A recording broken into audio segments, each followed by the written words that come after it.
Les causes du faible rendement d'un employé. Le piètre rendement d'un employé peut provenir de 3 sources, soit l'employé lui-même, les politiques et les programmes de l'entreprise, ainsi que l'environnement interne ou externe de l'entreprise. L'employé peut avoir été affecté à des fonctions pour lesquelles il n'a pas la qualification requise.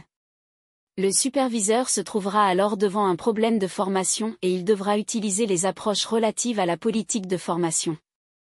Le problème de l'employé peut aussi être lié à la motivation. Il faudra alors analyser ses besoins et adopter la méthode appropriée. L'employé peut également être aux prises avec des ennuis personnels qui nuisent à son travail, qu'il s'agisse de problèmes familiaux, de comportement, d'alcoolisme, de toxicomanie, etc.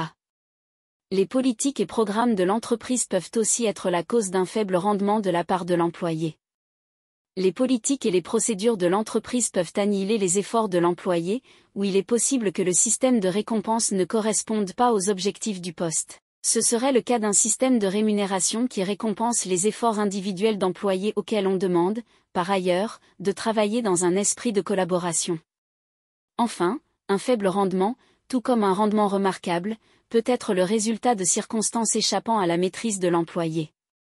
Par exemple, pour un vendeur, ces piètres résultats peuvent découler de la faiblesse de l'économie, du taux de chômage, d'une grève chez les principaux clients de l'entreprise ou des conditions climatiques. Il faut alors adapter l'évaluation en fonction de ces facteurs afin de ne pas pénaliser ou récompenser un employé pour des résultats sur lesquels il n'a eu que peu d'influence.